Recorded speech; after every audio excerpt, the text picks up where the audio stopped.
Please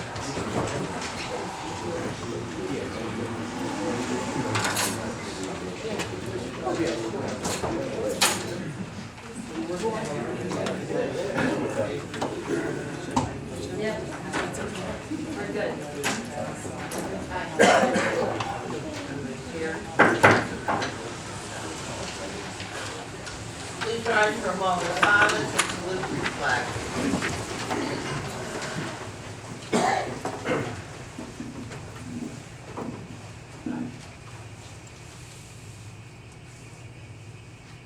I pledge allegiance to the flag of the United States of America and to the republic for which it stands, one nation, under God, indivisible, with liberty and justice for all.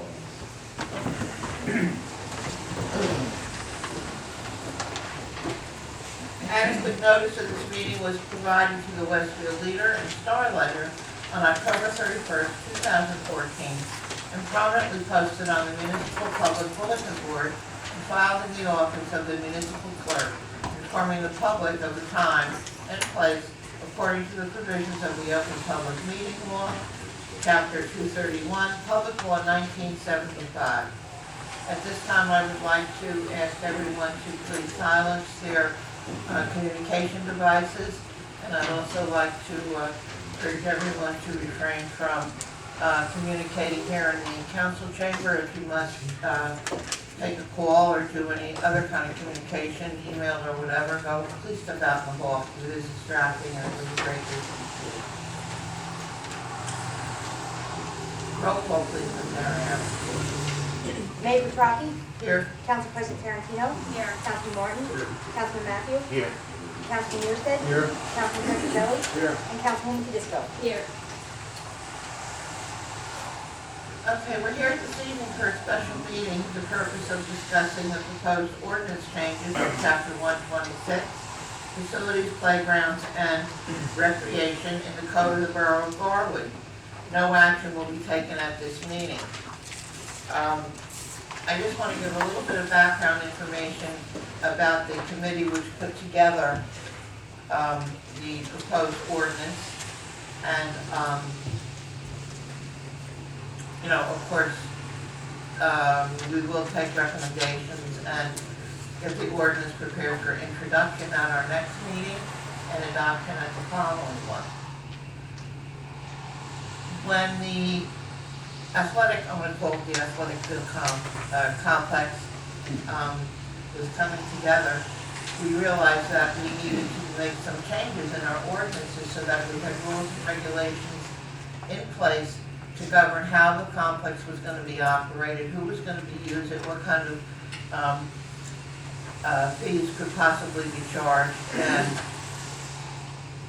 you know, how we were going to go forward. And the committee that I put together was put together with a group of residents within the community, as well as representation here in council. About 2 years ago, we had two separate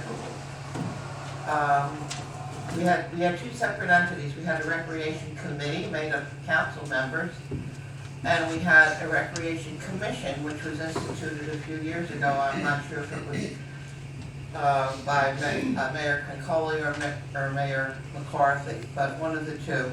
And it was right around the time of transition from one administration to the other. The two committees the two groups were redundant. They were charged with doing the exact same thing. So what the council did at my request was eliminate the recreation committee, and because we had a commission in place. The commission is regulated by state statute.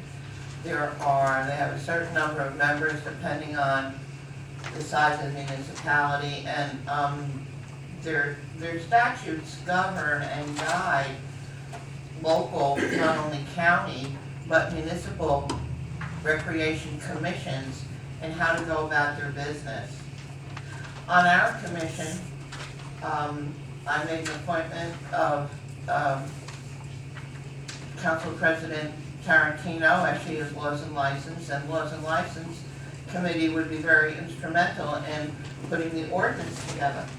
I also appointed to that special committee, Councilman Petrozelli, as he was the liaison to the Recreation Commission.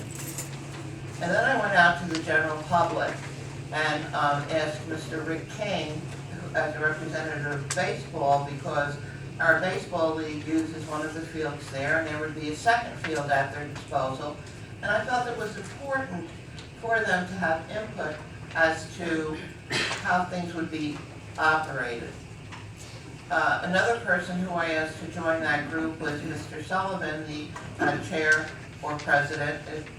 The two titles are kind of interchangeable in the codes, to also be on that special committee. He is very familiar with how things are done at a community college, as he works in that area, and I felt he would be able to bring us infinite knowledge, since that college also has rules and regulations that regulate their facilities.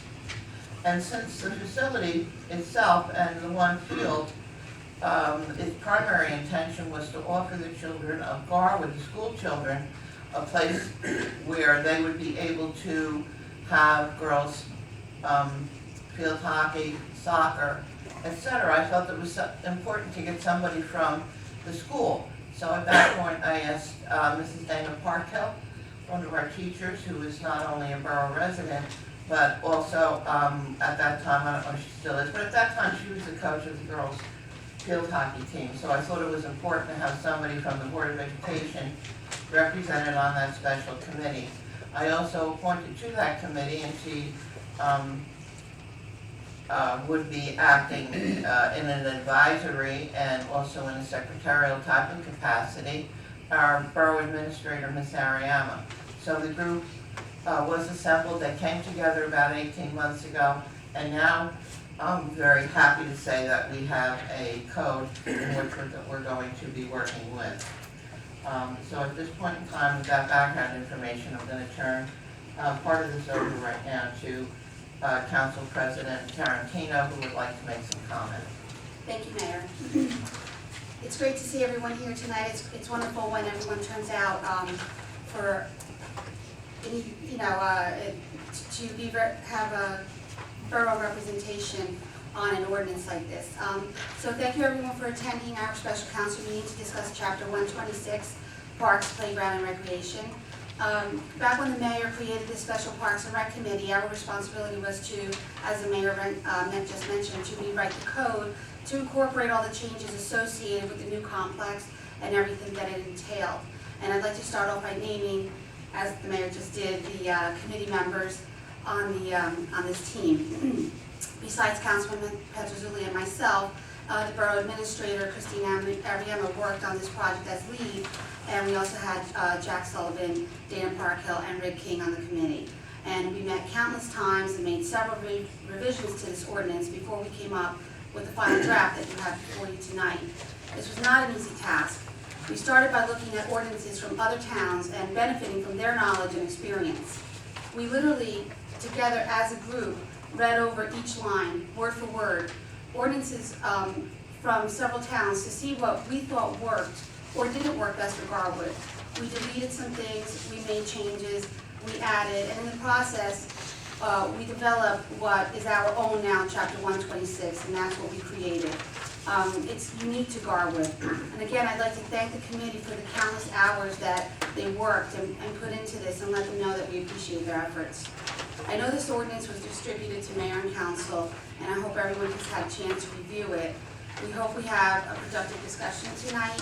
We will answer any questions you may have of how we came to certain decisions, and we are open to suggestions on how to improve this ordinance. Now, we also do have, the committee met just before this meeting tonight, and we do have a few suggested amendments to the document that you have before you tonight. So, Mayor, do you mind if I go right into those? No, please do, that way the council will know, everyone council. So I believe everyone in the audience has a copy of the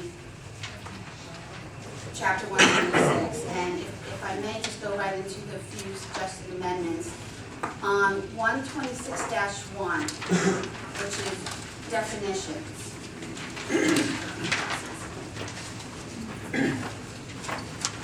We suggest that the night hours, and these night hours is just a definition of night hours. We suggest that the definition be rewritten to say those hours between dusk and 9 p.m. for parks without lighting, and dusk to 10 p.m. for parks with lighting, for consideration in the rental process. And for other considerations, night hours are from dusk to dawn in all parks. And night hours are when parks are closed to the general public. We'd like for that definition to be changed, and of course, this will be sent out to everyone in a revision. Does everyone understand that definition as I explained it? And if I can then just direct you to 126-5 under conduct. We would like to strike the sentence under paragraph 2. 21. Oh, 2, I'm sorry. 126-5, paragraph 2, we would like to strike the sentence, the last sentence begins, at the discretion of the Recreation Commission, permits may be given for conducting properly supervised fireworks. We'd like to strike that sentence altogether.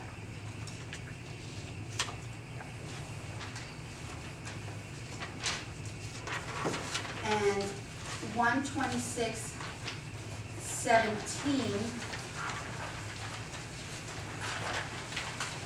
this is a suggestion from the Chief of Police. It currently reads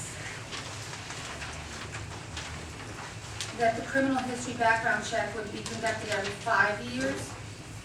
And the chief suggests that he'd like the criminal background check to be done every 2 years. That's on 126-17, paragraph D. So we would go from 5 years to 2 years. Those are the amendments that the committee is making, suggesting for this evening.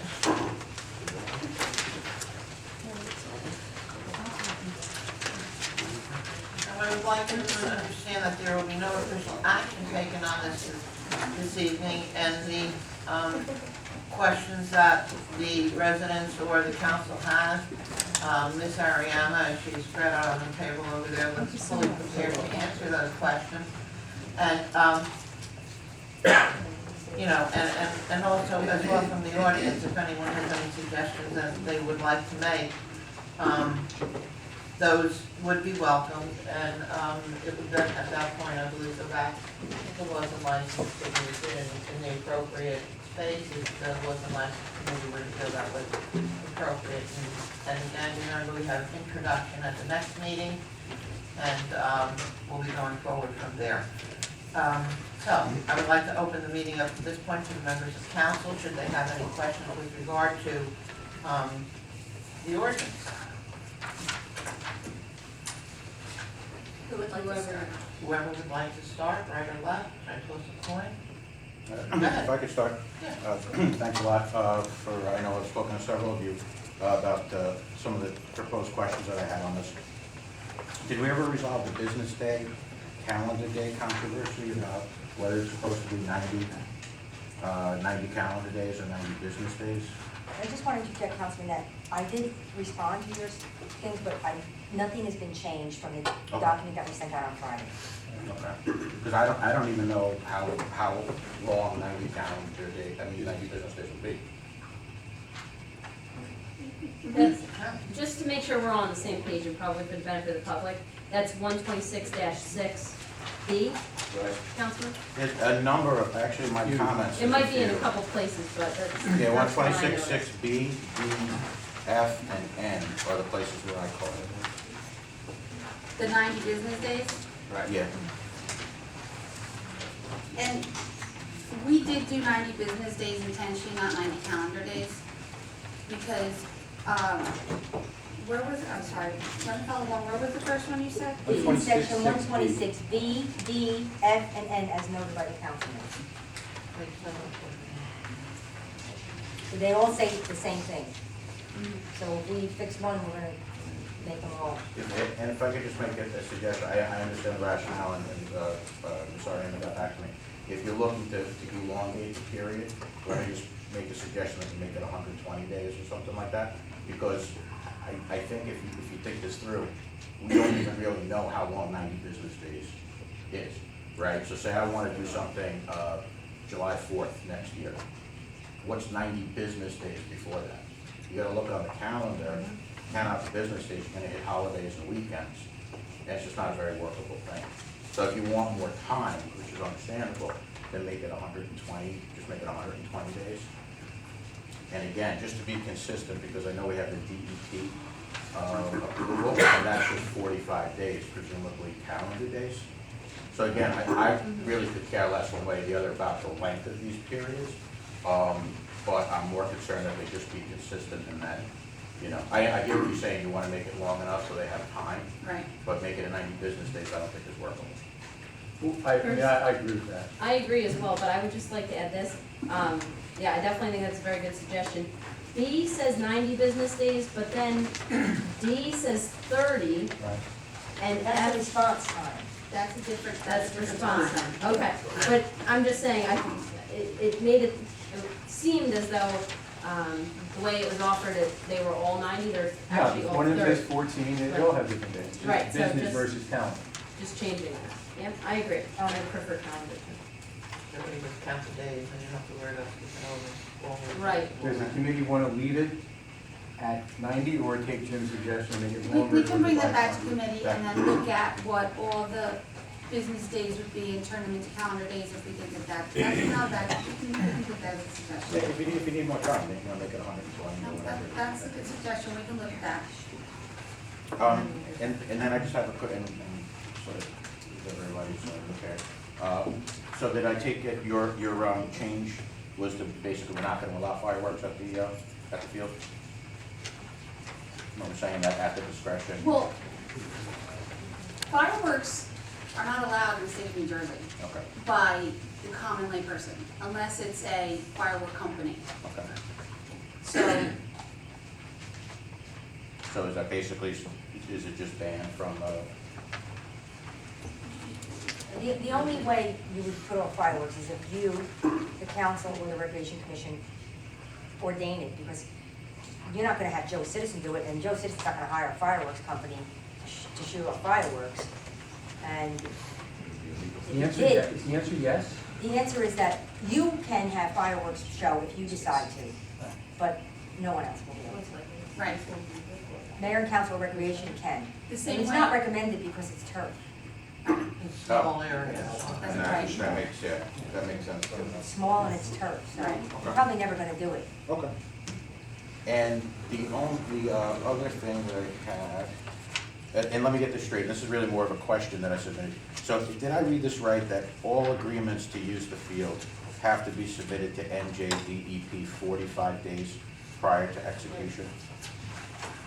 And that, and do again, you just want to to, know that, because you know, that's I- 126-6B? Yeah, I tried to answer that as best as I could in your question. So you have two different situations. You have people or organizations who can apply through an application process that will be designed by my office and the Recreation Commission. And it's sort of like the other applications we have and things. People will come in, it'll ask them for information, I'll provide information, pay the fees. I receive the application, date stamp it, send it off to the commission. The reason why it has to go through my office is so that I could keep a log on them, because the commission is volunteers and just want to make sure we know what we have in. So most people that want to use the facility will apply that way. Organizations that want to use the facility repeatedly, like let's say every Thursday at 5 o'clock, some sports team wants to come in and use one of the fields. That would be an ongoing event, so that would be done by an agreement, and in that agreement, you would decide the fees, anything. An agreement, you could make all the terms and conditions exclusive to that specific arrangement. And it would be drawn up between the two parties, sent to the attorney for review, and then signed by resolution by the mayor and the clerk, just like any other agreement you enter into. And it would be for a term, let's say for a year, 2 years, whatever you decided. they can be very long in accordance with Green Acres, and they have to go to Green Acres. Once you approve it, you can't act on it, and you have to go, it has to be 45 days, so you would have to set it up, and then it doesn't start until you receive approval from Green Acres, whatever. So you would have to give yourself some time to negotiate and stuff like that. The other ones do not go to Green Acres, the single, one-time users. What's gonna happen is when you adopt this code, I will send it to Green Acres as an official document, that this is the regulations and the fees that you're gonna charge for this park. They'll review it, and they're not gonna tell you to change them, because I wrote them in accordance with their regulations. So they're just gonna know that that's what you're doing. When they come in and audit, which they do come every 3 years and audit you, they'll ask for this paperwork, we'll give it to them again. And as long as you don't change it, they don't ever need to see those individual people that are, or organizations that are just one-time users kind of thing. But agreements, you know, with like the school or some other youth organization does have to go to DEP, because they are long-term agreements. And you have to write them in accordance with their regulations, so you would have to know, you know, like I said, it'll get routine after a while, like we'll know, okay, you can't put this in it, you can't put that in it, but it'll be an individual agreement where you decide what to charge them, Okay, et cetera. okay. If you- And are you comfortable that we're giving ourselves enough time to get back, because we tie ourselves to get back to someone within 30 days? Well, this is, the agreement section is completely different than all these 30 days and 90 days. The agreement part is more for the mayor and council, because the mayor and council have to approve the agreement. The Recreation Commission may design the terms and conditions, but you have to approve it. All agreements have to go through you and have to be approved by you. So you would be seeing what exactly is happening there long-term. Once you sign the agreement, it goes off the Green Acres, so you're gonna have to have that window before these, you know, when you sit to negotiate with these groups, you're gonna have to tell them, look, okay, when we're done negotiating, we still need 45 days for Green Acres to approve this. And I don't think it's gonna be a problem with Green Acres, but if it came back, no go, you'd have to sit down and renegotiate. And you would put that in the agreement. Mr. Renaud would put all that stuff in there, hold harmless, you know, if the DEP doesn't approve it, it's void, you know, all that language is in there. It's just like a contract. It's a contract between you and the renter. So then we go ahead, we sign the agreement with the party. It then is subject to approval by Green Acres. Yeah, because if you send it before, then it's not an approved agreement, so what if, you know, you're gonna change it, so you wanna have it a signed, done deal, then it goes off to them. Okay, so that runs separately then. Right, Okay. and they have 45 days, so we're gonna tell these people, you know, you're not effective until approval. And we'll just say until approval, because it could be shorter than 45 days. Okay, and this is just one of the consequences of taking state money, is that we have to go through this approval process. Yes, and I guess they wanna see what, you know, what kind of conditions are you putting on, you know, long-term users? Because they do have, that whole book right there is their regulations, is what Green Acres, you know, governs when you have their money, Okay. which we have. And then that's the other response that I received, is the difference between profit and nonprofit organizations. I know this is all the rage these days, that you charge for-profit organizations more than nonprofit organizations. But what I was talking to Councilman Petrozelli and Council President Tarantino about is, if the end user is a kid playing ball, I don't really care if it's run by a nonprofit or run by a for-profit agency. Why are we making it more expensive for the kid, or ultimately for his parents? You know, if that's something that's put upon us by DEP, again, I guess that's the consequence of taking It is. money. It just doesn't make much sense to me. And yet- Why you would say this guy's making money over here and this guy's not making money, therefore, I mean, they don't use the fuel in a different way. There is regulations in here about charging for profit and non-for-profit. Would you like me to read them? No, I totally They agree say with that what you can, and I don't know them verbatim, so if you want me, I can read them, but they do have regulations on charging profit and nonprofit, resident and non-resident. If I'm not mistaken, profit and non-resident can only be double what you charge the others and not more. Can be less though. All right, and again, if that's something we're stuck with, that's what I'm stuck with. But I think the idea was, behind the committee, if I'm not mistaken, is that youth organizations, non-for-profit, we want to encourage that kind of business, I believe. Correct. And then just the final thing is, I drove by the field with my wife the other night, and I also mentioned I've been receiving some complaints from people nearby. Those lights are bright, those are some bright lights that are out there.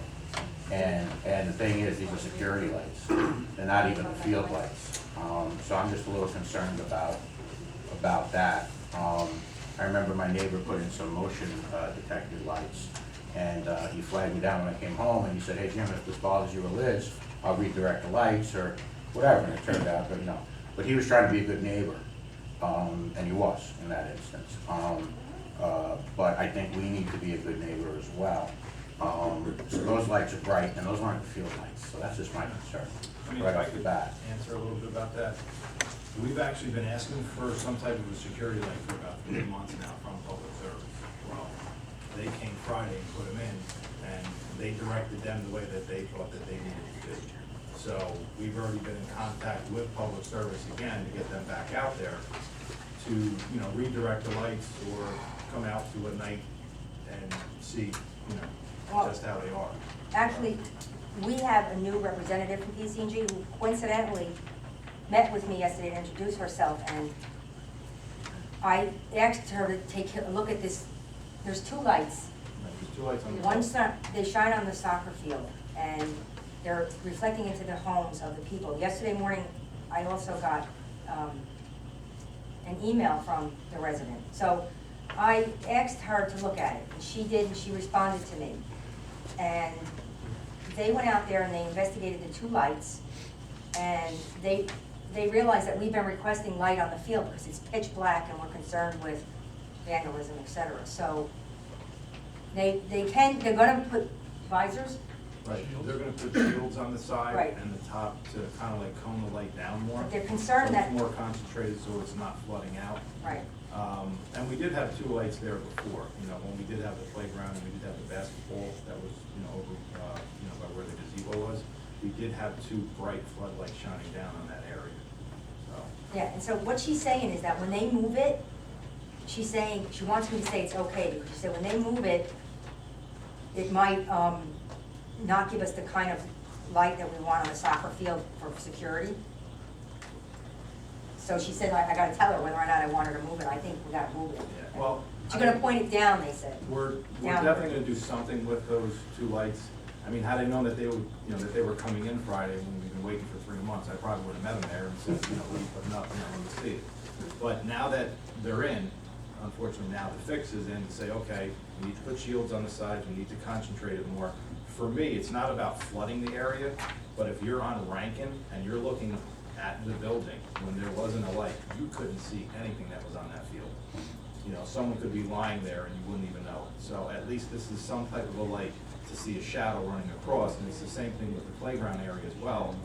And just so you know, one is a 400-watt light, which shines on the soccer field, the other one is a 250-watt light that shines on the playground. So if we can cone them in and get them, down more, then that'll take care of that problem. Yeah, I mean, it's just a classic balancing of interests. I agree with you that we don't want that pitch black. That's its own problem. But I guess we just like my neighbor said, hey, listen, I want security, but I can't have it shine into your bedroom. I think we gotta kind of. Yeah. Again, I mean, had I known that they were going on Friday, I would have taken the time again and just gone down there and saw what they were doing and maybe even told them where to put it. Completely understood. And then, and just on the final note, in the same vein of balancing interests, and that's pretty much all I have, is just I know that we are contemplating night hours until 10 p.m. And I put, should we consider 9 p.m.? I don't live next to the field. I'm trying to put myself in the shoes of someone who does. And I'm just wondering what the thinking was to use it to making 10 o'clock that cutoff time, and is it necessary? And again, like I said, some of the residents may say 8 o'clock is too late, or 10 o'clock is fine. I'm just saying, Well, I what can was tell the you where thinking that on came it? from. Okay, please. Being part of the baseball league, we played at other towns for the past couple of years. And they have lights on their fields, and their lights go off at 10 o'clock. Their games have to be done playing by 9:30, 9:40. So you have time to clean up the field, and this way your game can start at 7:30. So you could actually have a game at 5:30, run for 2 hours, start another game at 7:30, run the lights till 9:30, and then you have time to clean up the field, but lights are off at 10. Park does it, Cranford does it, Kenilworth does it, Roseau Park does it. That's all of the times that all of those towns have. So that's how we came up with that 10 o'clock. Plus, I think it works out better for baseball to have that time in order to get all those games in, when you're running into, the darker hours of the day.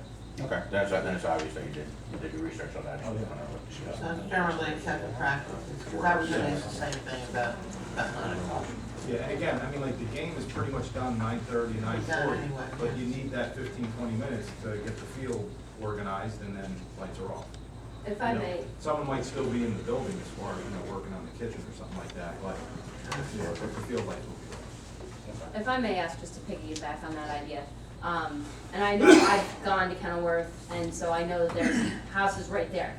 Would you say that's the same for the other towns with Yeah, lights, that the houses are as close in proximity as That's a good ours? question. Well, we have, yes, over in Kenilworth, they're outside the outfield area, so, just in regards to the baseball, yes, it's exactly the same. They have lights all over the field, and it is a residential area, that it's up. I think that's good to know. Personally, I'm open to some kind of compromise on that, but it's good to know the research behind it. Sure. Okay, I'm done, thank you. Thank you, Mr. Nierstadt. Thank you. I want to extend my thanks to people who put this together. I've written many ordinances, I know they're no fun. So it was a lot of time, and so I appreciate it. And also, my comments are, at this point, because I might hold some content comments till later, but my comments at the beginning are going to be a lot of grammatical stuff. So I apologize for that. Okay, 126-2. And many other spots. We have within the Borough of Garwood, within the Borough of Garwood, within the Borough of Garwood. This entire ordinance applies only to within the Borough of Garwood. So I would ask the community to think about taking out every place we say within the Borough of Garwood. It's letter A, letter C, letter C twice. 126-3, A, B, many spots. I would suggest that you don't need to say it's within the Borough of Garwood. This ordinance only applies within the Borough of Garwood. Second, we have in the definition Harry Hartman Park located at the westerly end of 2nd Avenue, but then every time we mention Hartman Park throughout the ordinance, we mention located at the westerly end of 2nd Avenue. Again, I would suggest you don't need to say that time and time again. It's already in the definition. The same thing with Georgiana Brewery Memorial Park, and the same thing with the athletic complex. We say Garwood Sports and Recreation Complex. In the definition, it says located easterly and Myrtle. When you get down to 126-2, it says located easterly end of Myrtle Avenue. And many, many other places within here, 126-4, it says, Georgiana Brewery Park, 4th Avenue. And you can take out a lot of unnecessary wording. I know I write long letters, but I try to reduce my wording. Practice what you preach, huh? I try. If you look at 126-2, letter C, when you go up on the second page, if you can just take a look at that sentence, You know what, I know Did you I see saw that? that, and I can't believe we missed that, but it doesn't make any sense. I agree. How much was it? It's C, it flips over to the top of 3, it's a continuation of C. I think I know what it's trying to say. Okay, so it says previously that the hours that are described in A of 126.2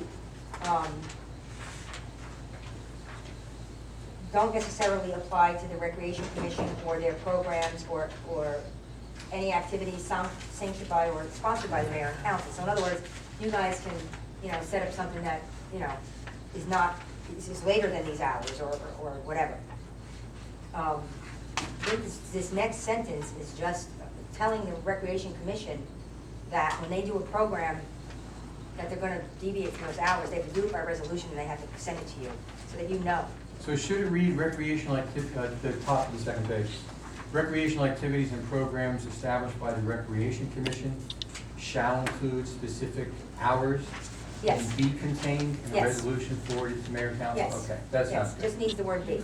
But right. really what that is what it's saying is when they're gonna decide to run a soccer camp, and they're gonna set hours different than these hours that you allow, they have to let you know.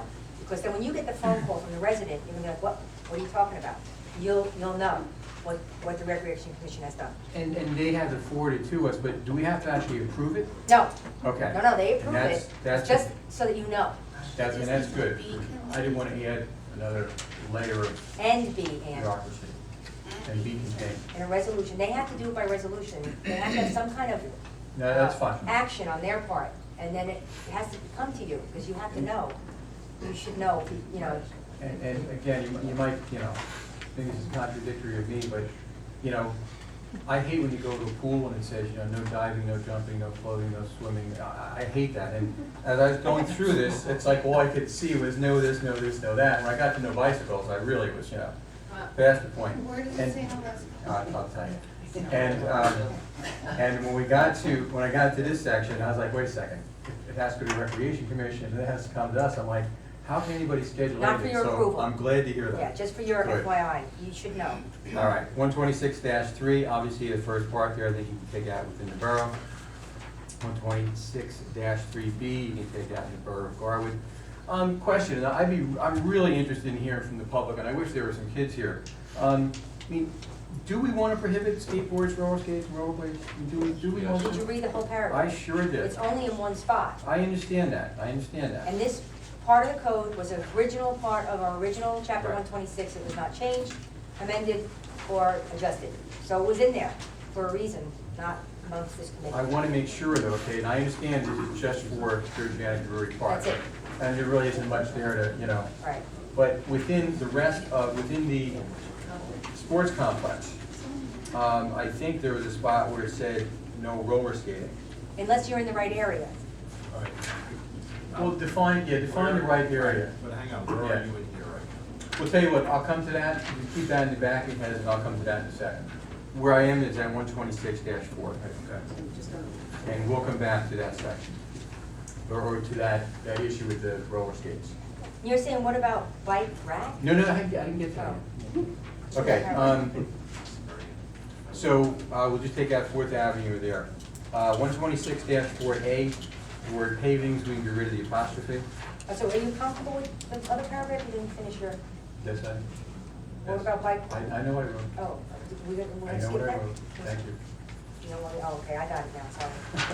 Don't talk about that. Okay. Continuing, number 8. These deadly reptiles that can be killed on site. Can you explain that? Who's gonna kill them? Why? What deadly reptiles we have around here? We probably don't have any, it's probably overkill. It can No come pun out. intended? It can come out, I think, if you, it's just, government has a way of really making things thick. So Right. that just in case someday somebody kills a snake there, it was okay to do so. Do I think that will ever happen? No. Poisonous snake. I mean, how many people in this room, including me, can even identify a poisonous snake? I don't know. Here we got, we have 2. But I Would forget. committee- Anyway, I would ask the committee, wonder if we really need to have that, but I'll let it go. And you making, what was it? I've made notes on this so far, so, Yes? we- Somebody have them on the committee? what are we gonna decide, like, on these changes? I think we should do it, while everyone's here, not later. Because then they're gonna get a done product tomorrow for introduction. I mean, I know what you're saying about that paragraph, but what if? And I know she said that government gets thick with stuff, but what if? I don't know. I mean- It was in other codes, so there's gotta be another reason why. Well, you see something being happened. killed on site, what I see is some kid out there seeing a snake and killing it. And then it turning out, it's just, we have this deadly fear of, snakes, and as Jim is saying, I mean, I don't know if there's any poisonous snakes here in Jersey, So then we'll be killed. so none of these There's nothing to built. kill. Fine. Take it. Number 10. a question though at some point, What was the question? because the mayor made it sound like it was going to laws of license. Right, I mean, I think we have to make our changes here and now, because tomorrow I'm gonna make them into an ordinance for you to introduce next week, so we're not gonna come back and discuss it again, so I think you need to agree on what you're going to change in this document right now, or defer it completely to another time.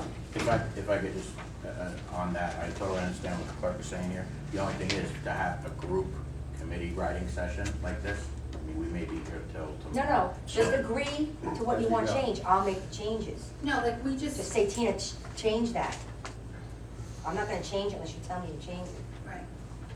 We agreed that we were gonna revisit the business days and the calendar days. We were gonna look at that, the business days and the calendar days things, right? We agreed to that change. Okay. You're gonna introduce at the That's the next only thing meeting. so far, I have written down that we agreed to change. You're gonna introduce at So, the next am I meeting. just speaking to, what about, so let's go back then, if we have to go back, we'll go back. We're gonna take out these superfluous within the borough of Garwood. Well, the only thing I wanna comment, I mean, everybody tells me to take it out, take it out, but this went to Mr. Renaud. You know, these are usually written by attorneys, but this went to him way before all this. And he had comments, which we sat down and went over and either incorporated them or explained to him why it was there, and he did not once say that shouldn't be in there. Understood. Now, that's all I have to say about it. And all that I'll say to that is, the ordinance is only applicable in the borough of I'm aware. Garwood. You don't have to list 12 times in the ordinance, borough of Garwood. It's only applicable in Garwood. Bill, we understand, but it came out of committee this way, so we understand your suggestion and And repeating Fourth Avenue is necessary, and repeating end of Locust or. because you know what, if it's the only paragraph that I'm reading, I'm only seeing it there, so I'm Well, it's in the fine. definition, and then it's in paragraph A, 126-2. It's in there a lot. It's in there a lot. I Yeah, mean, it is. ordinances are long enough, you know, I've written many, for what it's How worth, how try about, to take how that about, stuff out. if it's okay with the group, I'll check specifically with Mr. Renaud on that particular thing. If he says it's not necessary, you can take it out, we'll take it out. You'll see it tomorrow with it out, you'll know he said, take it out. If it's in, it means he said it needs to be in there for some legal reason that's unbeknown to us. That's fine. Fine by me. All right, number 17, ride or bring a mini bike. What is, we need to define it, and many people Yeah, call I it put it on there as well. different. 17. It was Page 18, four. 17, I'm sorry. Okay. 17. What do you need down there? Number 17. You what's wanna mini define a bike? mini bike? Yeah, you need to define a mini bike. You mean the ones that are electric petty bikes, or ones you see in Europe a lot? I mean, what's a I mini haven't been bike? there lately, so I No, haven't. the I haven't little one, either. I don't know, I haven't seen one in years, but you remember the little ones that the kids used to ride around, I think that's required. If we can just define that, Motorized. motorized, gas, Gasoline electric, powered, there they are. electric, whatever. Or if it's defined somewhere else, you can reference it. Sure. As defined in. and then- Sure. I just, Chief, I mean, do you have any, like, definitions of what a mini bike should be? Remember what it was in my youth? Well, A long time ago. put together in the backyard, you was powered with a lawnmower engine. Now you have all kinds of different, you have electric, you have Yeah. mopeds. Yeah. And you're, you know, Title 39 has specific things that apply to mopeds. But, you know, it might be worth defining. If we can find a definition for it. Unregistered. Fine. Well, if you want a full definition of mini bike, I'll add it to this section of, that's definitions Sure. in the beginning. But I guess I'll Add the Google that, definition, I Yeah. copy that definition, yeah. Why not just include it with everything, moped, everything? You don't Right. want motorized bicycles running around there. What about those little cars Because that, someone could get hurt. what about those little cars that kids drive today, those little, They're battery powered, Yeah. but they're still Battery powered. motorized. they should be all right, don't you think they should be all No, right? I think that should be said that those weren't all right. Oh, no? Yeah. Well, that's a lot then, I don't know how you want to. No How do you wanna do motorized that? bicycle? Right, or That would be bring very, a that would be very motorized simple. bicycle into any, a motorized vehicle into any park or recreation area. Okay, so we'll define it, we'll add it into the definitions. Okay. Going down to 19, again, from that point on, we have the word attendants many times. Who are these attendants?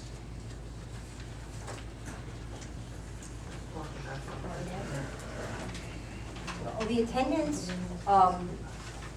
will be the persons that oversee, let's say we rent the park out to an organization. Someone has to represent the Borough of Garwood. That's the attendant. Do you think we need to define it? Because I really didn't know what, or who an attendant was. A member of the Recreation Commission, a member of council, a no, member of... they're I'm not. saying, that's why I'm saying we need to Okay, they're not a define it. member of either group. They're gonna be an employee. Can we define it then? Well, there's another section of the code where you create positions and hire employees. This particular employee would be hired by the Recreation Commission. And if you read the state code on recreation commissions, now, Borough of Garwood or any municipality does not have to have a recreation commission. But when you do, they follow the guideline of the state. And the state says they hire the people that, so they, the commission, just like they hire their director, is gonna hire this attendant. So it doesn't go in your section of the code. They have to hire the person by resolution, they have to have a job description, and they send that all off to you. But if we use this word throughout the ordinance, It's an and employee. it's not defined, then I think we need to have a definition. Do you just see it as an attendant, or do you see the word employee anywhere? Because I think employee is in here too. I know the word attendant is in here a lot. Yeah. And I just, So we can add the definition if everybody wants, and an attendant is Hired personnel to an employee oversee. of the Recreation Commission. I mean, whatever the committee wants. Does that sound okay? I think we do need to define it. Well, that's under the purview of the Recreation Commission as defined in the New Jersey statute, yada, yada, yada, yada. That, you can do that too. I can't believe that Bob wouldn't have some sort of words for that. Well, that's- that would- Well, we don't need to involve Mr. Renata, it costs money, we can do this ourselves. Yeah, it's much cheaper for us to So do it this ourselves. goes back to the commission No problem. statute. I'm good. Okay. And Lou, this is where, Definitions. this is where I come back to the skateboards, roller skates. Number 21. This roller skating is prohibited unless directed and permitted by the Recreation Commission. Really? Well, Why not? there's no real place to roller skate. It's We dangerous. have a path. It's stone, It's gravel stone. it's not asphalt, it's a stone path. It's not concrete, and we don't want people in the parking lot, and we don't want them on the deck going down the ramp or going down the steps or skateboards riding on top of the railings. I understand that, and I understand the concern. I'm back to no swimming, no diving, you know. We will be able to recreate here, right? If, let's say the Recreation Commission wants to hold a roller skating event, they can do it in the parking lot, but it would be governed by them. Okay. But we don't want people, I mean, the committee don't want people going on the gravel paths and skating and breaking their leg. Okay. Hopefully the next one we can discuss delicately. It's 126-5, number 6.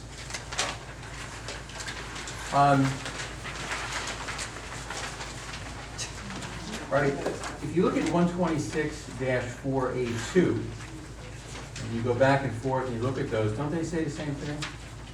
'Cause I didn't know, 126, 4, Which one? That's One- about the all right. bathroom. yeah, I mean, if you want to talk about government wording, 6 is a winner. 126-5, number 6, and then compare that with 126-4A2. Doesn't A2 say what needs to be said? Do we really need to have number 6? I agree with you, Councilman. I thought the same thing. Bathrooms covered, I mean, any seat or bench for having male benches and female benches is a problem. I was like, wow. I don't know, I just. Anybody else? No, I noticed it. Do we really need that, or can we take it out? I was actually wondering, I won't get into what I was wondering, I think we can take that out. take out that whole number 6, eliminate the whole section? I think number 4 previously covers it, right? Okay, what about restrooms? Yeah. Be careful when you do that, you might mess up any cross-references you have for it. Could you change Okay. it? This is true, that's a very good point. Okay, This is I'll true. check on that. Yeah, because if we bump, obviously the others will I mean, bump up. 126 Yeah, or- that's a good point. Yep, I'll fix all that, too. Okay. Alright. 126-6A1. I'm sorry, yeah. Forms prepared by the Department of Administration. My office. Do we actually have a Department of Well, I don't know what to Administration? call my I know, office, that's, so I that's called why, it that. that's why I smiled when But I it read it. I is- said, wow, we have a Department of Administration. It is How about if we administration. just say the Borough Administrator? Because I mean, it's everything my in the- department that's gonna, We don't have in our in our provision that sets up the borough, we don't have a Department of Administration. well, it's called administration and executive in our, What about administrative office? That's fine. But I still think, I agree with the mayor, I think borough administrator is actually the best, because you're gonna do it, your office is gonna do it. We simply don't have a Department of Administration, so okay, to say, no problem. Office of the Borough Administrator? Office of the Borough Administrator is fine, sure. I'll just put myself in there. Yeah, that's fine. And then I think, again, you get rid of the provided by the Borough of Garwood in there, I don't see anybody, any Okay, other well, boroughs we coming agree that in we're gonna doing check it. Mr. Nod, if he says take it all out, I'll take it all out, if he says don't, I'll leave it all in, Right. right? I did the same thing as Jim down in B, the calendar day sounds good to me, next part too. And I know this is probably the hardest part of the ordinance, that's letter E, deposits and fees. Can you just explain, I guess for all of us, how do you come up with these numbers, you know, how do they work? We're consistent with other towns, how are we? I know there was work, I know there's time put in, I know they weren't made up, I mean, how do we come up with these? That's the one, yeah. Well, we have, you know, we have a committee that has experienced recreation people on it, Jack Sullivan, and mostly Jack, because he does this for a living, he couldn't be here tonight unfortunately, was the lead on on recommending these fees. We tweaked them a few times. We didn't want to make them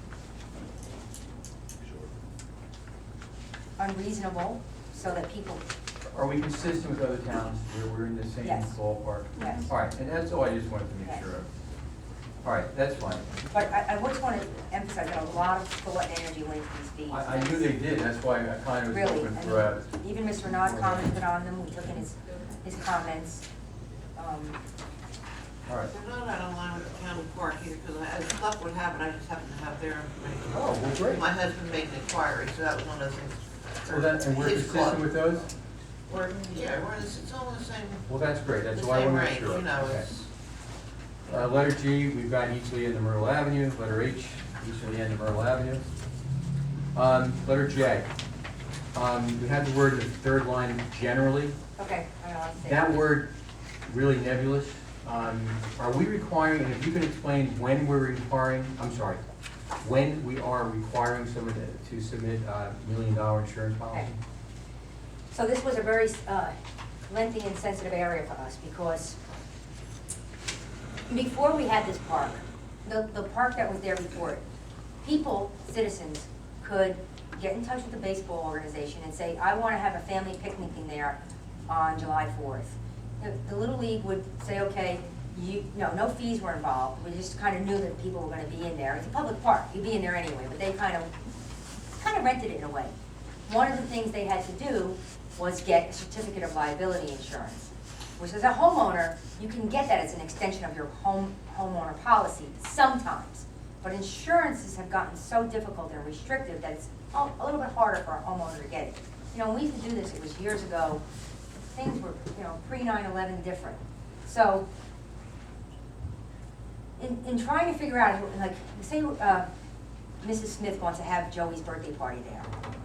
She's gonna have 20 little kids, she's gonna use the playground, she's gonna use the facilities, serve birthday cake, use the bathrooms, whatever.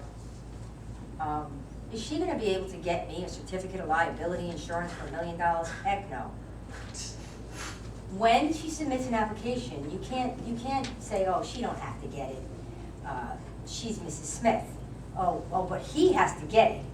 I can't make that determination, you can't make that determination.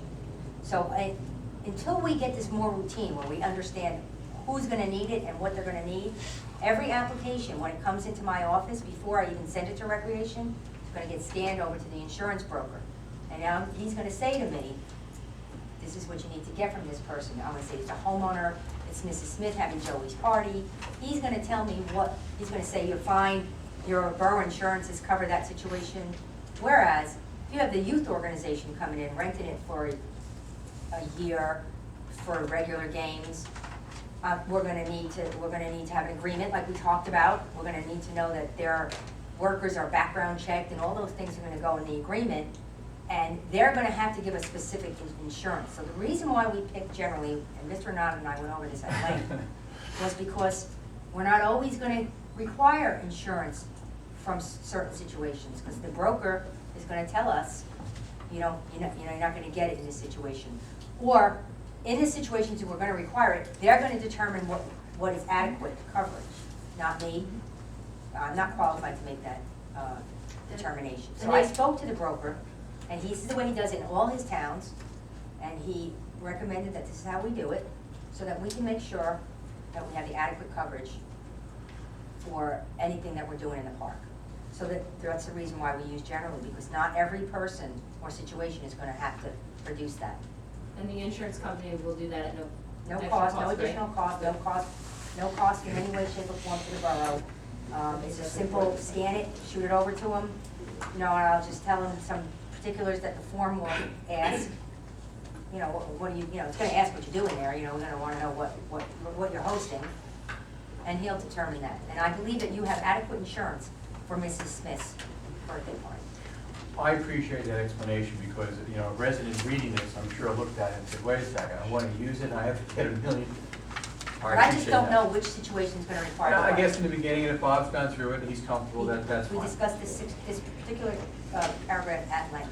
Let's say, here's something that I do know about, like Lions. Can you perhaps use a facility for a picnic? We have insurance, but we're also covered by Lions International.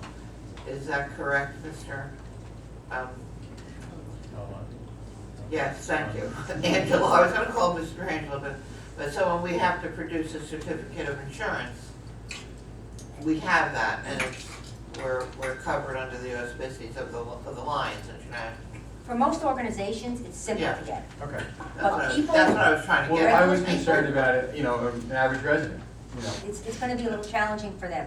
Okay. Depending on what they wanna do there, will determine whether or not they can proceed if they can't get it. So I'm sure it's all gonna be fine. Like I said, Okay. in my response to other people, this is all gonna become routine at some point, but right now, we're feeling our way through the dark. And I appreciate and understand. As I said, you keyed right in on it, Bob obviously did too. You don't generally see generally in an ordinance. It wasn't our favorite word. Right, okay. But it's not gonna be all the time, so. All right. Letter L on the second sentence says applicants that are denied may appeal. I'm sorry, applications that are denied may appeal. Applications can't appeal, but applicants can. So it would be applicants who are denied? Yes, got it. Okay.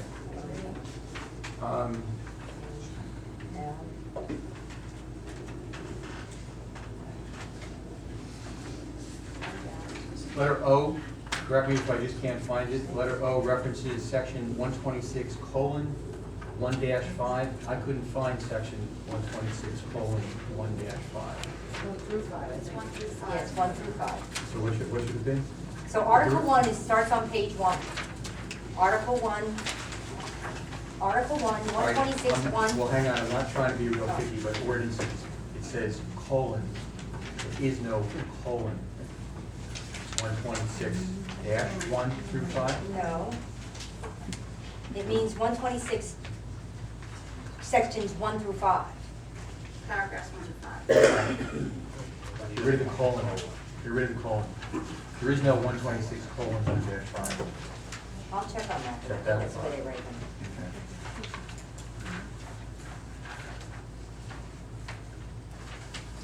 126-8 parking. Do we want to add a statement that, and Chief, this might be directed at you, not at you, but for you. Do we need to make a specific statement that, if there's a vehicle parked there overnight, that the vehicle may be towed? Maybe I have written that any such vehicle may be towed at owner's expense. Wouldn't that just be a general, If we're Does it have writing to be it, in if the we're code? writing it from the beginning, better to put it in so there's no argument later on. don't It they doesn't not have what I'm the, saying. I'm just saying that, don't they have that authority in Well, that's what I asked. Yes, it's part of the section 21. All right, so you already have that. It's already- All right, great. There's no overnight parking there. Right. Unless someone's disabled, they call us, I understand. As long as you have the ability to tow, that's all I was interested in. Tina, you did a very good job earlier explaining Jim's question regarding agreements. I had a difficult time reading what was written to understand when these agreements were Where are you? necessary. 126-9, the next section after parking. Does the committee think it might be good to indicate in here the circumstances that would create the need for an agreement? And you did it really well before. You indicated, if I might say it, Jim, I don't want to disturb your cell phone use here. But when you had mentioned earlier about agreements, I was with you in terms of, Thank you. I was with you in terms of, I couldn't understand when the agreement was necessary versus anything else. And Tina, you indicated that when you had a long-term agreement, and there's, you think maybe we need to put something in there, what triggers an agreement? There's nothing in here that says what triggers it. Okay. What would trigger an agreement is if an organization. I know that, can we put it in here? I don't think that you should try to define that because you hold yourself restricted. And then if you define it that way, then in other words, it could be anybody that can do an agreement. It's never gonna be a one-time use. You're not gonna do a contract and pay an attorney for somebody who wants to use it one time. Well, that's why I'm saying, you said But- earlier about multiple uses, let's let's say say- the school, I'm making this up, let's say the school, field hockey, they wanna use that field every day from 2:30 to 4:30, September 1 through November 30th. Yep. That's an agreement. Yes. What triggered that agreement? The multiple use. First of all, the terms and conditions of that agreement. Are they gonna pay these fees that are in here? Are they gonna use the? All right, you jumping. You're What asking me a triggered- question. But That's you what went off. triggers it What first. triggered it? What triggered it is the multiple use, multiple day use. And a lot of things can trigger it. Okay, can we put those triggers in here? No, because why would you restrict yourself? What if something comes up like this? We talked about fireworks earlier, and we agree we're probably never gonna do them because of the turf. Well, let's say someday down the road, you get somebody in here who decides that you can put fireworks up there safely and you decide you wanna do it. You're gonna do an agreement for that situation because you're gonna wanna hold harmless and accountable. You're definitely gonna hire a vendor and you're gonna do an agreement for that one-time event. So not necessarily will it be multiple uses, but if someone approaches the Recreation Commission or the Mayor and Council to use the facility, it will have to be determined on a case-by-case basis under what criteria are they gonna use it. Are they gonna just do it? And I think it's not gonna be difficult to determine. Youth organizations, schools, baseball league, the Lions Club, the Girl Scouts, the Boy Scouts. The Girl Scouts wanna hold their meetings there every Thursday at 3 o'clock. They're gonna do an agreement with you. They're gonna have to be responsible for cleaning it, they're gonna have to be responsible, maybe you're not gonna charge them any fees, I don't know. That would be something that the Recreation Commission would make up. You would be the ultimate decider on that, because that agreement has to be approved by you. All right, so you believe the way it's written actually gives the borough more leeway and more ability? Well, it says it reserves the Okay. right, Right, no, I understand. and that means that if something comes up and it doesn't fall, if you define the criteria and it doesn't fall in that criteria, then what do you do? This way, you can determine as you come and go, because this is, like I said, maybe someday you want to amend this to include more specifics, but we don't know what. All right, right now you want to keep it open. All right, I understand. We don't know what it's going to be like yet. I understand the position, okay. 126-12 penalties, and Chief, again, might be directed for you. This is a specific penalty. It says it's subject to a fine of not more than $1,250. Doesn't say who determines that. Shouldn't this end with, and I'm asking, as determined by the municipal court, or who determines that? There's law as to how much maximum penalty. No, I understand that, but who decides that, $750 or $500 or $200? The judge. So shouldn't this say, as determined by municipal court? Well, This again, doesn't say who determines it. every single code in this borough is written like this. It doesn't say who determines the fine or how it's determined.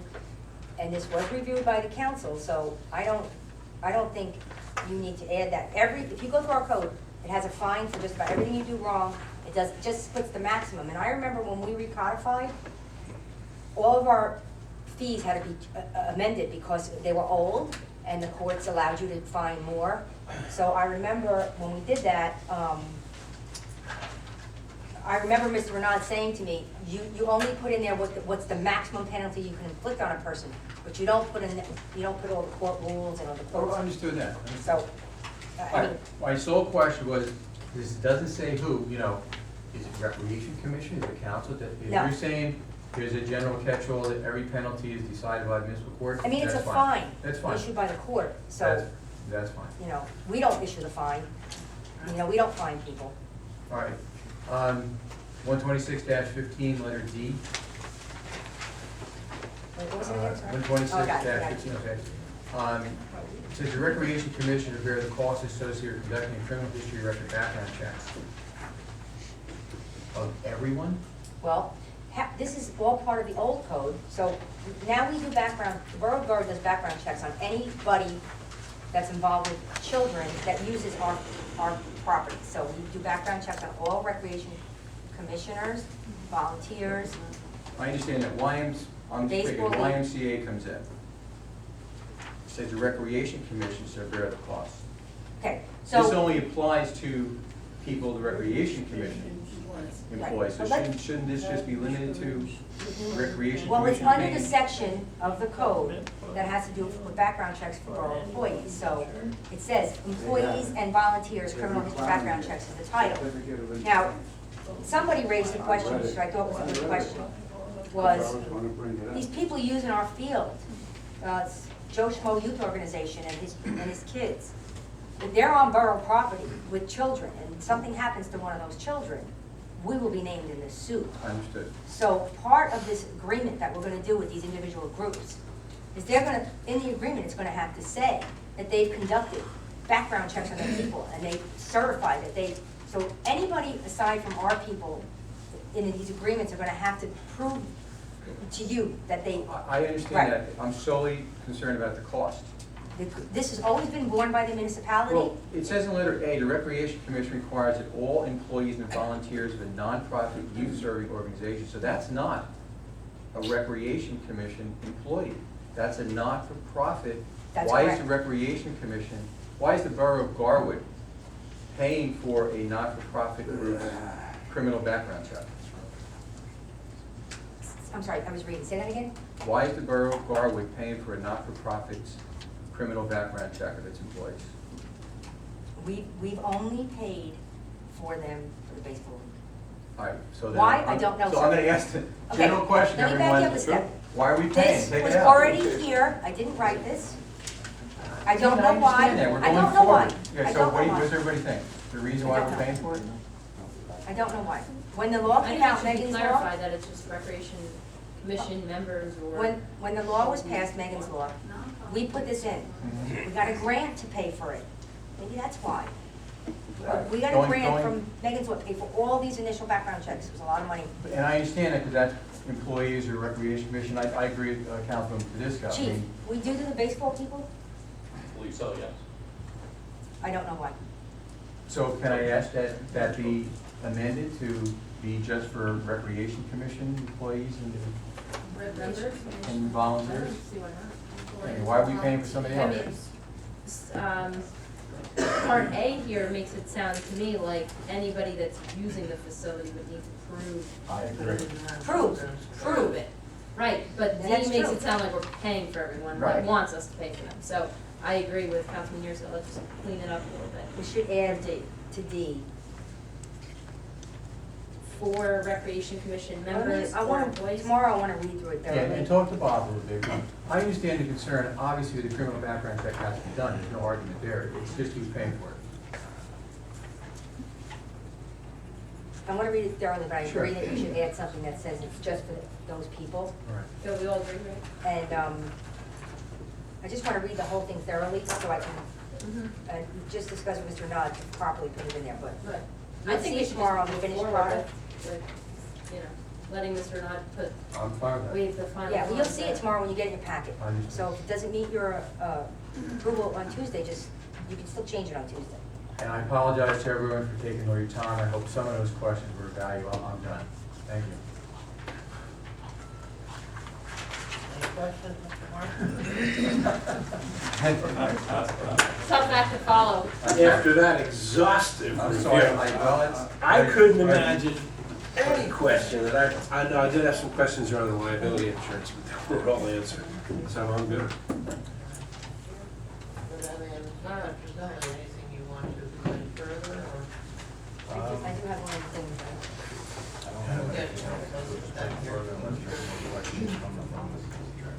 Well, I'm sure there are gonna be questions. Oh, yeah. Well, my list went from 100 to 2, thanks to Councilman Yurcich. I'm just kidding. Total joke. Okay. I just have a couple minor items. 126-5 conduct.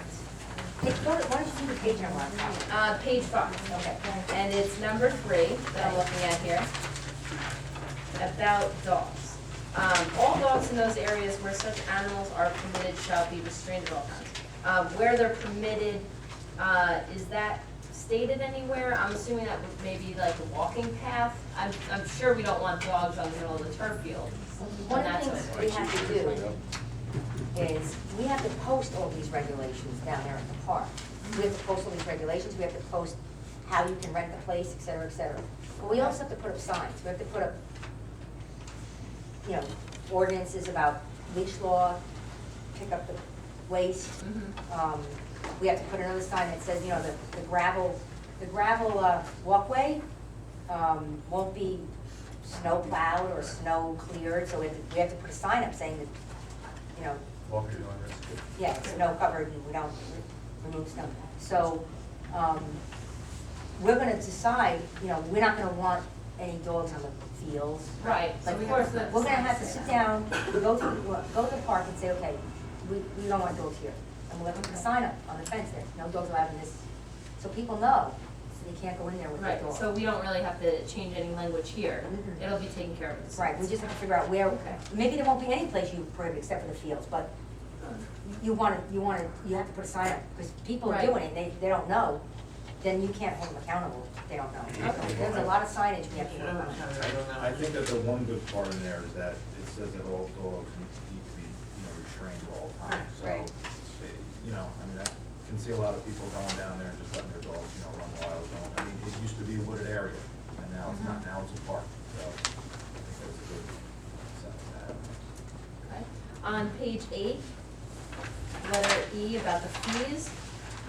This is just very minor, where it says Garwood, it's number 4, part B, and, part A and B, where it says tier A or tier B, Garwood resident and nonprofit, or non-resident and for-profit, and then the same for letter B.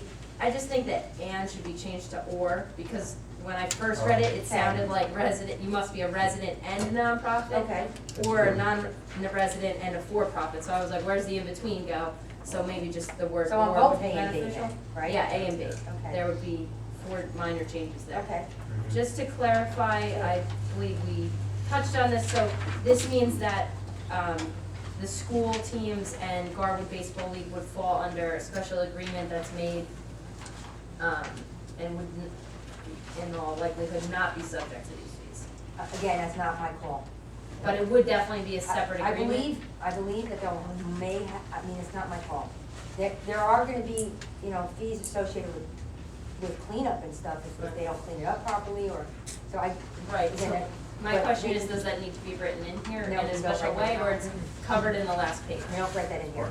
Okay, not Is a it- problem, You I subject just wanted. yourself to saying, well, you're charging him this, and you're charging him this, and you're charging him this. It's an individual agreement with that particular person. The terms and conditions are drawn up based on the needs of that situation. That's all I had in terms of questions. I personally am just hoping that after the public gets to comment, then we get to chat again and see if we want to make any additional comments based on resident feedback. Like I said before, I'm open about the lights on until 10. I understand it's consistent with other towns, but I'm just open-minded on that one. Pat, before you open up to public, I just want to ask for your comment on one of the matters that I put in my cover memo was the smoking, cigarette smoking at the park. So how it is now is you can't smoke in any parks except for if Mayor and Council passed a resolution, you could smoke in certain parts of the now called Garwood Sports and Recreation Complex. So the committee's proposing to eliminate that, and that would if you choose to do that, there's one section of a different part of the code that needs to be eliminated to do that. And that would effectively make all parks non-smoking. The committee talked about, should we make it 200 feet outside the park? Should we make it in this section or that section? We can't smoke. We just thought in the park. If you go outside into the street, outside the park, we're not gonna be out there, oh, you can't smoke here. So I just need you to tell me that you wanna change this code, 99, and make it non-smoking or not. Mayor, I do want to make it non-smoking just within the, park itself. I really find it interesting that we have an athletic field smoking. Well, I'm all for. years not ago, the council had some issues with people wanting to smoke in there. The residents, that were using it, and they decided they designated an area for it by resolution. So that's where this comes from, but that was a long time ago. Things are different now. I mean, those of us who participated in the cleanup, what did we pick up more than anything else? Cigarettes. Cigarette butts. Yeah. That's great. Okay, so you do want this ordinance, this code amended to eliminate that line, correct? Yes. Okay. Can I just add something, because this might be a question for people? The soccer field is gonna be unlocked. That's something that, if someone has a permit in order to use it, and the kids are doing a pickup game out there or something, then they'll have to leave. But just so people know that the soccer field will be open. The baseball field will be locked, if it always was, but the soccer field, will be open. Will the baseball field eventually be unlocked after the season? I wouldn't think so, because with the grass field, that's gonna take a lot of abuse if people go out there. On the multi-purpose field, not to say that you can't abuse it by using it too much, which is a good thing, but, with the grass and everything, I think that needs to stay locked. It's always had. The baseball field was always locked. Right, Yes. and the multi-purpose field has a baseball That's what I thingy on it, so just wanted to you make, could play to ball. clarify that. And that will always be unlocked. Yes. Okay, so anything else from council? There being no other comments from council, do you have anything else, Ms. Ariano? I do not. Okay, I would like to at this point open the meeting up to public comment, and if there is anyone in the audience who wishes to address the mayor and council, please step to the microphone, sign in, state your full name and address, and please, it would really be appreciated if you would, limit your comments to 3 minutes or so, rather than drag things out. I believe a lot of the questions and issues really have been fairly well resolved, and Ms. Ariano will attempt to, if you have anything else, answer them for you yourself. Anybody have any comments they would like to make at this point in time?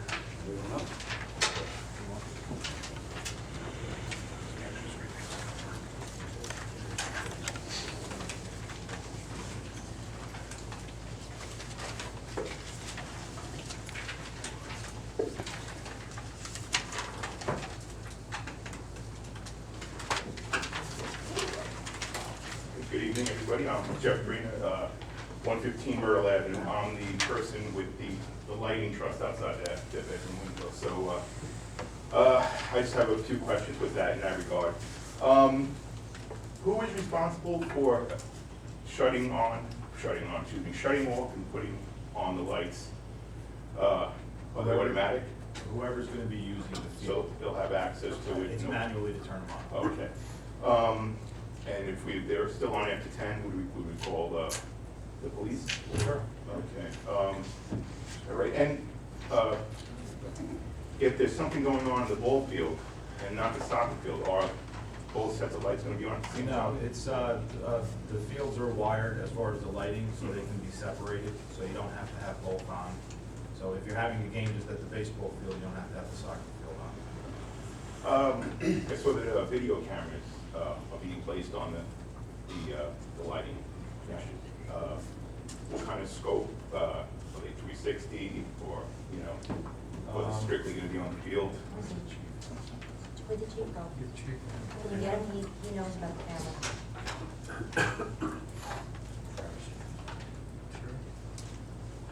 regarding the video cameras on the, how. Surveillance cameras. Um, Down at the field, we've asked them about the cameras that are put on the poles. Do they, do they oscillate back and forth? Are they And the just scope. stationary? You know? 360, 180? I don't know whether they are tilt, pan, whatever. They will stream back into headquarters and monitor. Are they up? I didn't write this. It was there. I didn't write this That's back. something that needs to be addressed. That's something that needs to be addressed. Chief, even if it has the capability of 360, let's say, would we be utilizing it in that sense, or could we just utilize it on the one area, the complex itself? We need to make sure they don't Are you spill worried over about, and like, go the other way. are you worried about Worried privacy about issue with privacy. your own home or something? Yes. No, it's not that. Nothing. I can guarantee that. Oh, that's, Thank you. Let's take your own birthday party pictures. And just the expectations, I think it's probably premature. How often, who are we soliciting to? Outside, are we going outside the town for people who use it? Will it be, hey, advertisements, come use our field? Frequency, I don't know, I'm sure, but. I mean, I can't see us, reaching out to other towns and say, hey, come and use our field, but I know that I've been approached by people in town who, children are on soccer clubs and stuff like that, and they were asking about the field, so, but we're not gonna actually go out and advertise for it. I think a good answer to that, because that's been raised a couple of times, is I don't want to say every town in the state of New Jersey, but the vast majority of towns in the state of New Jersey have utilized green acre funds. Once you use green acre funds for anything, they pull you in. Every town, I'd say every, those towns who have accepted green acre funds all live under the same regulations. And I'm not being facetious, not being rude or rhetorical when I ask you this question. Have you ever seen any town advertise and say, hey, come on our field, come on down and play? I've never seen one. Nope, we're not advertising. Okay. It's not something that anybody does. Okay, and just my recommendation would be, I like to be, my goal never works out the way, is to be in bed by 9:30. And now I have a soccer field outside, beyond my head, so that I really like to see that time, pulled in. So it's just a strange new world for my family, so I just, thank you for your time. And just one other thing too, Jeff, we haven't had the schedule yet for the nighttime lighting assessment done by Musco with the lighting. So once that gets set up, then I'll be calling you 6 ways and we'll come out for it. Great, thank you.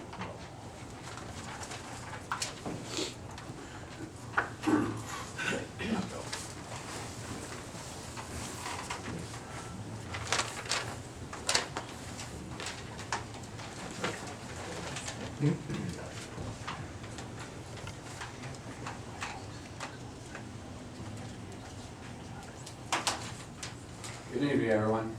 Richard King, 412 Hazel Avenue. First of all, I want to thank the mayor for actually asking me to be part of that committee. It was a great honor to help serve and do some good for Garwood. Appreciate that, thank you. Recently, I've become aware of this anonymous letter that was passed around to certain residents of Garwood. I'd just like to address this for a second. I don't know if everyone received one. I don't know if anybody here has received one. I didn't receive one. I got it from someone else. Up on the top says, special post-election meeting of the mayor and council to discuss the Garwood Sports Recreation Complex. No. Mayor and council waited until the election, after the election, hold a special meeting for a reason. The ordinances include proposals to keep lights on 10 o'clock, fee structures, other details, so on and so forth. There's a series of questions through here. I, doing my due diligence, did some research on some of these questions. The one question that really bothered me was the size of the Little League field. Okay, it says specs of the field are conspicuously omitted. The organizations that choose to rent the space should know that the baseball field isn't Little League World Series regulation size. That is wrong. You go up on the Little League website, it gives you field specifications, which I will read to you. Distance from the back of home plate to the outfield fence is a local league option, not mandated by size. They only suggest 200 feet. Our center field is 200 feet deep. Okay? A lot of these questions here, if you actually do some research and do a little bit of digging, you can find all these answers here. These are not, you know, a lot of this is false. I mean, just put this out there without any name, whoever put this out there, cowardly. If you're gonna sit out there and send this out to special people, you don't have the best interest of Garwood in your mind, the people, the residents of Garwood, and it's just, it shouldn't even be addressed as far as I'm concerned.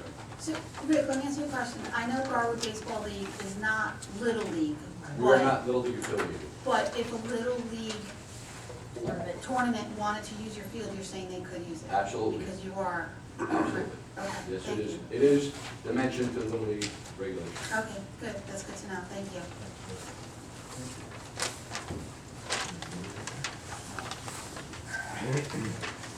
I have a few words to say, Mr. Alamonte.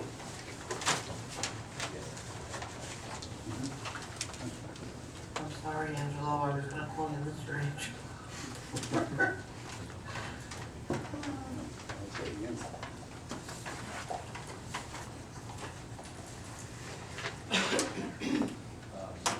First of all, I'd like to really compliment on everyone here. We finally got our Little League straightened up. And the youngsters in Garwood will no longer be sacrificed because we have no facilities for them to use. And thank you. And on top of everything else, this is the first time I can remember in the history of Garwood, we got grant money for something. And you people that are a little younger than I am will realize that. And maybe down the road, there could be more money. Who knows? And I want to compliment you people also on the insurance angle there, with certificate of insurance business, because that's very important also. And I just hope they monitor the restrooms pretty regularly. And is the cafeteria open for use by the general public, or is it limited?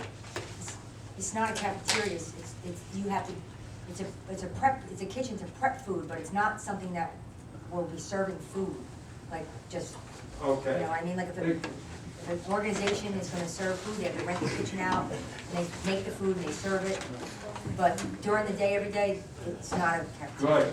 Good, because that has to be monitored also. I'm well aware of that. And once again, I want to thank everyone, and the youngsters of Garwood should be very happy now. And it's a shame it wasn't sooner, but we will have a great spring next year.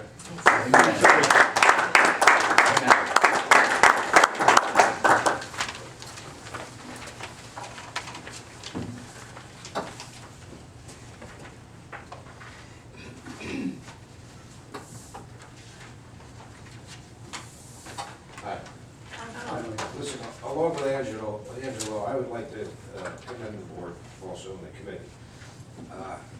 I've been a carpenter for 45 years. I know the construction trade, and Lou Petrozelli did a hell of a job. But pulling this all together, being at meetings every day, sacrificing a lot of his time. It's not easy dealing with contractors, and I know what he went through.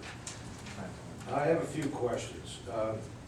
As far as the lights, the night lights in the park, could you have more lights and less wattage instead of just the two that you have and as high as they are and all that wattage? You're talking about the security lights that are? The security lights, the night lights. Well, that's really up to public service. I mean, I know that they recommended a 400 watt and a 250. So. But if they were placed differently, Well, I think where they're placed is kind of the only spot, because they have to go on their pole unless they Okay. start setting poles in the park, and we don't really want that. Right. But let's see how they make out with redirecting them and actually putting the shields on. And if that doesn't do it, then maybe they can go down to a lower wattage pole. great. So, Okay, there was something else here as far as the parking. What are we gonna do about overflow parking? Myrtle, New, Rankin? I know when there's games, when you rent the field out, the fees are being paid, people are gonna come from all over, you're gonna have a lot of parking. It's probably gonna be on Saturdays and Sundays, because I know Sundays we don't play ball. So we're gonna get some, and rent the field. The overflow parking is gonna be atrocious. Well, I mean, you do have, you know, the lot, you know, that's there. I mean, the way I see it, the good thing is that Rankin is wide open. I don't see anybody parking over there, now. So I would think that people would park on that side too. Basically, that would probably be one of those agreements that I mentioned.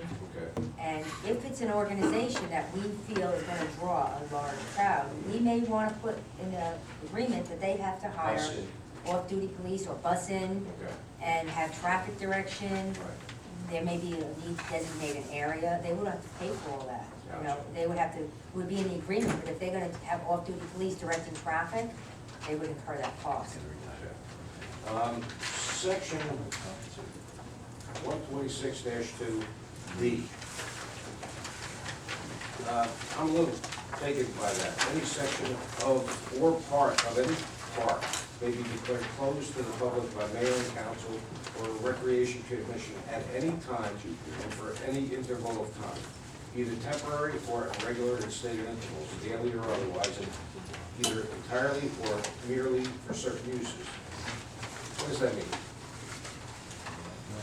Hey, Mike, I think that falls underneath, you know, when we have summer rec. You know, we don't want people coming in who aren't part of rec and, Okay. you know, for that. I know that we had to do that over at Hartman Park this year too, and then the rec was brought over there. Okay, thanks for explaining. Now, you talked about hiring an employee, 126-4A19. The attendant that Bill was talking about before, going to be classified as an employee of the rec department, they're going to hire. Who pays for it? Can't that be written in the fees, No. that you have to pay for an attendant to, why? Okay. According with Green Acres, when you get funding from Green Acres, which we have, any fees that you charge to use the facility in any way have to go to a dedicated account, which our finance department has begun to set up. That'll be a completely separate account from all other borough money. All these fees that people pay to use the facility will pay those, has to pay those employees. Okay. The money that you collect has to be used for the maintenance, operation, and capital improvements to the So field. in essence, it is paying for them, but it Yes. just doesn't say that they're charging? Right. Because Okay. in a different part of the code is where we decide who gets paid and what jobs are. But again, this is not an employee of the borough, this will be an Okay. employee of the Recreation Correct. Commission, Correct. and they'll have to define all that. But that money that's collected has to go towards all those expenses. Okay, gotcha. One other thing, thanks for straightening that out about the soccer field. It's gonna be left open all the time. It looks great, the kids, that's what I wanted to say tonight. ALJ field hockey, Lincoln School, if you all remember, used to supply a lot of kids at ALJ, and it had great field hockey. It fell off in the last 3 or 4 years, and we didn't have a good team. Now it's coming back. We have, I think it's 12 to 15 kids that are graduating this year at Lincoln are going to ALJ and already signed up for field. So it's very important that they have that field in the off-season. I just don't agree with the baseball field being locked up. Since you have, and I watched the last council meeting, I wasn't here, but we have volunteers that have been volunteering forever and taking care of the facilities forever.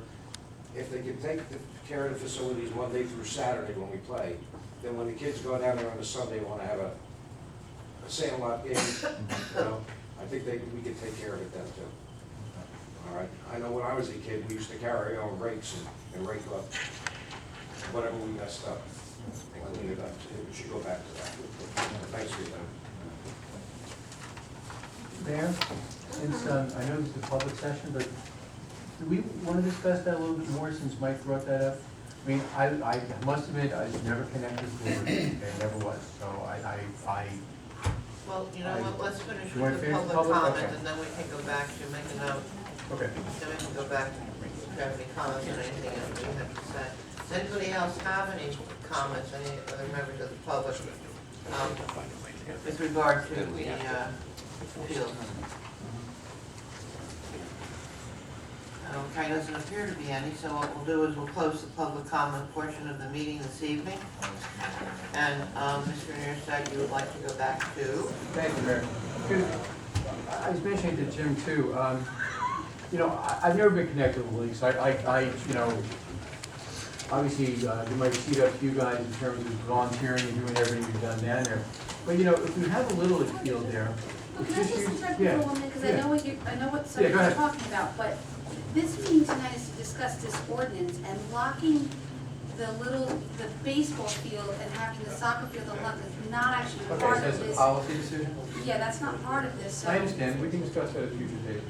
Right, and actually, That would be up to the purview of the recreation commission, would it not? Well, I just want to comment that, yeah, the baseball field itself was generally always maintained by these volunteers. Now that we've restructured the whole thing, it's obviously something we should talk about. But the reason why it was locked was because those guys had to get it ready to play a game on it, because that's the only place they had to play. They took care of that grass and everything. So maybe it's a discussion between them and you that should happen some other time. Because they're gonna still be involved in a lot of that.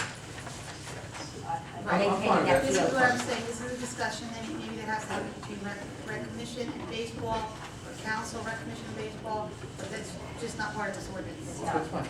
No, I think it's available to, from what I'm reading and understanding, that's one of those areas that would actually fall to the recreation commission, so we can refer back to them.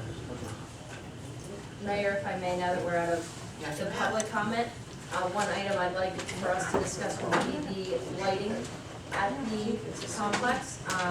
Right now, it's set to be at 10 PM every day, and like I said, I understand that a lot of other towns do it that way. But I also understand the concern of some residents that live by that, young families, or whatever their situation may be. I just want to put forth an idea for discussion. If we all agree that we want to keep it at 10, I'm fine with that personally, but I was thinking that perhaps it could just be Friday and Saturday nights until 10. The other nights, which would be school nights, that the lights would go off at 9:30. Just an idea. What about the summer?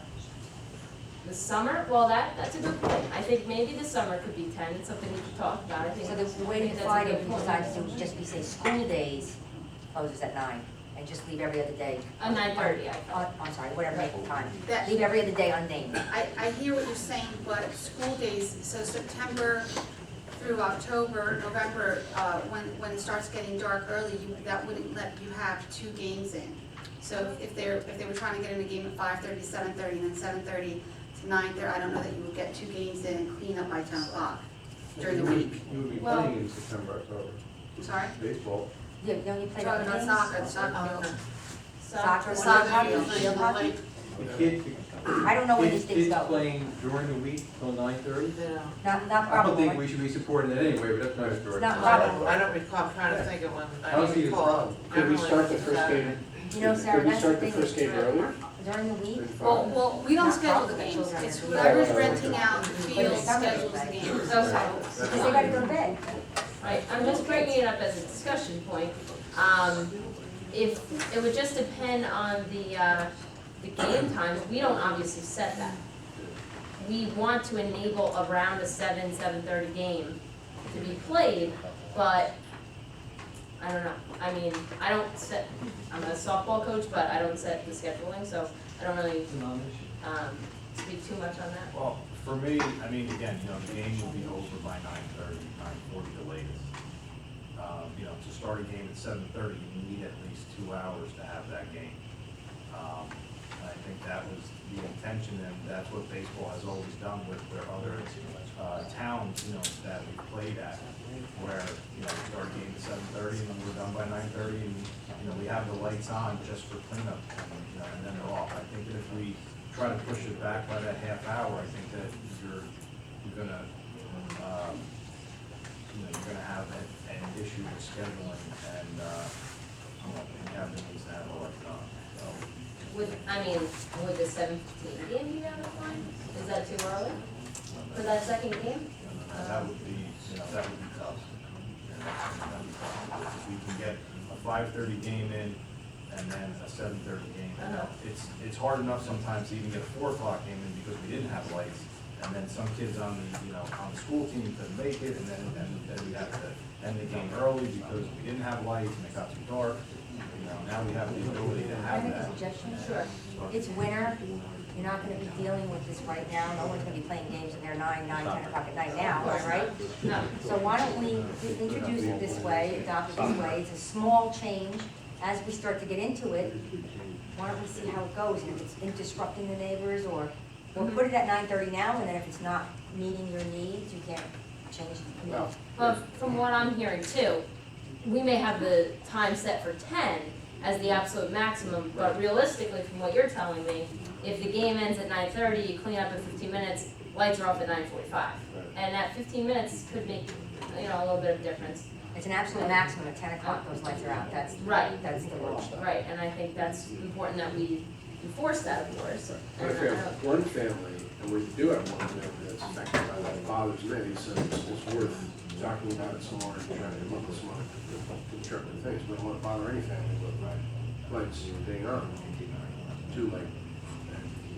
As Tina is saying, Mayor, I mean, we can always amend an ordinance, God knows we amend ordinances all the time. Let's see how it is, let's see.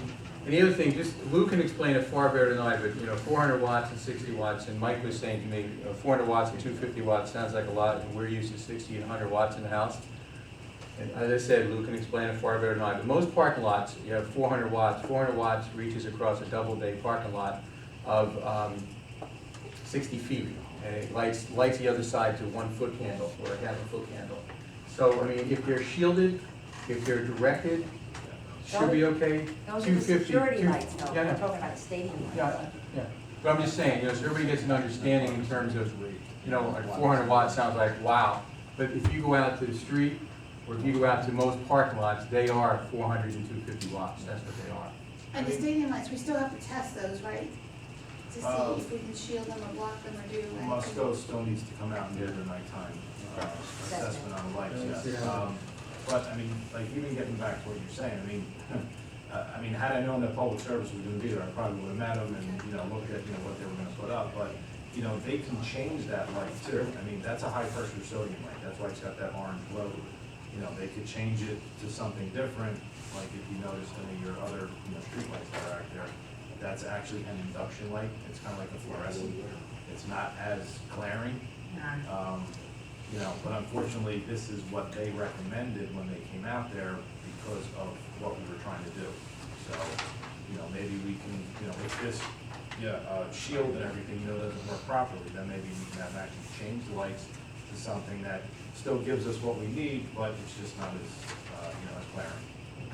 Yeah, and I was just saying along the lines of what Sarah was saying, that we just gotta be a good neighbor, that's the whole thing. We got a new facility with new lights and just new usages, and we just gotta figure out what it is. So I understand trying to get 2 games in and things like that, that's important, but we have a competing interest there, people's enjoyment of their homes. So we just need to go ahead and figure out, I wanna be in Mr. Green's house when those lights go on, just at 7 o'clock or 8 o'clock. I wonder what's gonna look like in there. If it looks like, the runway at Newark Airport, that's something we gotta think about. And if it's more than just his house. That's all I'm saying, is that we have competing interests that we have to balance here. Right. Agreed. Well, I'm perfectly fine with keeping it at 10, see how it goes, and, just keeping an open mind, I think is the right way to go about it. I just brought that up for discussion, because I know there is some concern out there about that. And then Councilman Pipizzo, you mentioned that Mr. Green, if he wants to go to that lighting assessment, but if any other neighbors want to go, could they email you and? Sure. Basically, once they tell me when they're gonna come, then I'll contact you again. And, if you wanna get with your other neighbors, or I can go out there again and just, open the doors and just tell them, hey, look, we're gonna have that, this time. And, so they can turn them on, you guys can really see what it's about, and just see what they can do, It's from the contractor who has said, well, they've done these a lot, the light could be coming from this pole, maybe they can adjust them down, but up until we get that assessment, I think we don't know. Council has no further questions? Any comments on the Residents, I move to adjourn. The regular meeting of mayor and council will be held Tuesday, November 18, 2014, in council chambers at 7:15. Workshop session to start at 7. There will be a public hearing in council chambers on the Union County Development Block Grant Year 41 proposals on Tuesday, November 18, at 7:15 or soon thereafter. May I have a motion to adjourn? Motion. Make that motion, Mayor. Thank you. Second? Second, Mayor? Okay, we're good. That's mine.